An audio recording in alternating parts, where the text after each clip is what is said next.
कोई लौटा दे मेरे बीते हुए दिन, वो प्यारे पल छिन।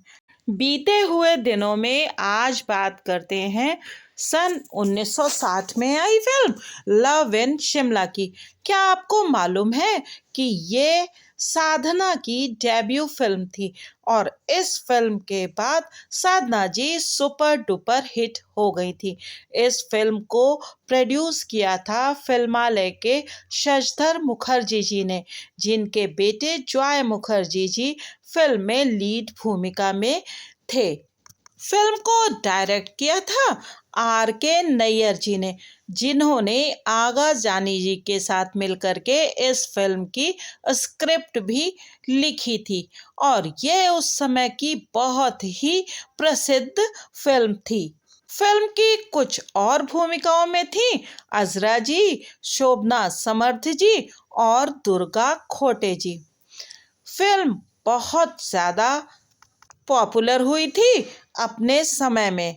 फिल्म एक म्यूजिकल कॉमेडी थी और सन 1938 में आई एक अंग्रेजी फिल्म से प्रेरित थी जिसका नाम था जेन स्टेप्स आउट। फिल्म में बहुत सारे गाने थे और फिल्म की स्टोरी एक लव ट्रायंगल था।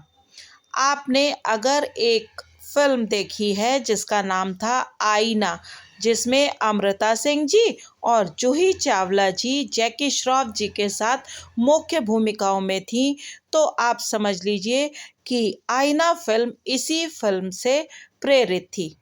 चलिए बात करते हैं इस फिल्म की स्टोरी की।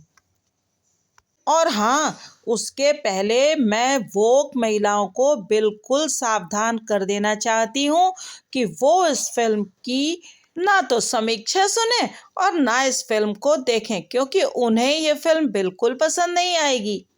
तो चलिए फिल्म शुरू होती है साधना जी के साथ। साधना जी एक अनाथ बालिका हैं जिनके पिता और सौतेली माँ की एक एक्सीडेंट में मृत्यु हो गई है और उनकी अपनी माँ जो थी उनकी भी मृत्यु हो चुकी है और वो बहुत सीधी सादी थी। साधना जी भी उसी तरीके की, जैसे प्लेन जेन कहते हैं वैसी दिखाई गई हैं, यानी चश्मा लगा करके और जीन्स तो नहीं कह सकते हैं आप उसको, जैगिंग और टॉप पहन करके और बिल्कुल लड़कों की तरह से रहती हैं और कोई मेकअप आदि नहीं करती। और उनकी चचेरी बहन जो बहुत खूबसूरत होती हैं और सोसाइटी की जान होती हैं। साधना जी अपनी दादी और चाचा चाची के साथ उनके घर में रहती हैं। अब बराबर उनकी चाची और बहन उनका मजाक उड़ाती रहती है उनकी सादगी का, और घर के सारे काम उन्हीं से करवाती हैं। अब उनके लिए जो चचेरी बहन होती हैं वो एक लड़के से प्यार करती हैं। प्यार क्या करती हैं, क्योंकि वो बहुत अमीर होता है तो उससे शादी करना चाहती हैं, जो कि जॉय मुखर्जी जी थे। वो उनको देखने के लिए, उनके साथ कुछ समय बिताने के लिए शिमला में इन लोगों के घर पर आते हैं। अब उसके पहले ही, क्योंकि साधना जी की चचेरी बहन उनका बहुत मजाक उड़ा चुकी होती हैं, तो साधना जी उनसे शर्त लगा लेती हैं कि मैं तुम्हारे मंगेतर को ही इम्प्रेस कर लूँगी और उसके साथ ही शादी करके दिखाऊंगी। दोनों बहनों में शर्त लग जाती है। अब क्योंकि साधना जी तो बिल्कुल प्लेन और सिंपल होती है और उन्हें मालूम ही नहीं होता कि लड़कों को कैसे इम्प्रेस कर सकते हैं, तब उनकी दादी उनकी मदद करती हैं।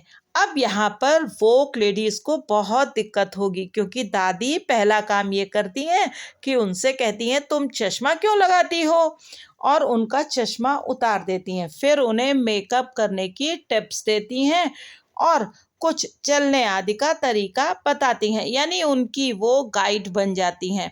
तो महिलाओं को बहुत दिक्कत होगी, क्योंकि आजकल तो चल रहा है कि माई बॉडी माई वे, तो ये तो बॉडी शेमिंग के अंतर्गत आ जाएगा और ये ठीक भी है। ऐसा भी नहीं है कि आपको चश्मा उतार देना चाहिए, फिर आपको दिखेगा कैसे।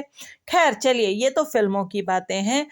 तो साधना जी अपने आप को चेंज करती हैं और धीरे धीरे जॉय मुखर्जी जी को इम्प्रेस कर देती हैं। इसमें एक बहुत बड़ा कारण ये भी होता है कि उनकी जो चचेरी बहन होती हैं वो जॉय मुखर्जी जी से प्यार नहीं करती, बस उनके पैसे के लिए उनसे शादी करना चाहती हैं और वो अपना ज़्यादातर समय अपने सोसाइटी में, डांस में और बाहर घूमने फिरने में बिताना पसंद करती हैं। जबकि जॉय मुखर्जी जी पुराने टाइप के दिखाए गए हैं कि वो कहते हैं कि महिलाओं को खाना अच्छा बनाना चाहिए और इस तरह की बातें वो करते हैं और साधना जी उनको खाना आदि बना करके खिलाती हैं, उनकी केयर करती हैं। खैर, जॉय मुखर्जी जी साधना जी को प्यार करने लगते हैं, लेकिन फिर उनकी चचेरी बहन साधना जी को गिल्ट ट्रिप में डाल देती हैं। इसी बीच मिस शिमला का कॉन्टेस्ट भी होता है और इन सब के बीच होते हैं 11-12 गाने। आजकल के हिसाब से फिल्म थोड़ी ज़्यादा लंबी लगेगी और कुछ गाने आपको बोर भी कर सकते हैं, तो आप गानों को बढ़ा करके फिल्म देख सकते हैं। फिल्म अच्छे प्रिंट में आपको आसानी से यूट्यूब पर मिल जाएगी और ब्लैक एंड वाइट फिल्म है और साधना जी बहुत इनोसेंट लगती हैं, बहुत मासूम लगती हैं, प्यारी भी लगती हैं और थोड़ी सी बोल्ड भी दिखाई गई हैं। तो ये मूवी वन टाइम वॉच तो है ही, अगर आप काली सफ़ेद फिल्मों के शौकीन हैं और गाने सुनने के भी शौकीन हैं तो इस फिल्म को आप एक बार देख सकते हैं। हाँ, अगर आपको ऐसा लगता है तो कुछ गाने आप थोड़ा सा बढ़ा सकते हैं और आराम से इस फिल्म को देख सकते हैं साधना जी के लिए और जॉय मुखर्जी जी के लिए। तो अगर फिल्म आपको पसंद आए तो कमेंट करके ज़रूर बताइएगा। फिर मिलेंगे बीते हुए दिनों में किसी नई फिल्म के साथ। तब तक बने रहिए मूवीज़ की सनीमाबाजी के साथ। Thank you.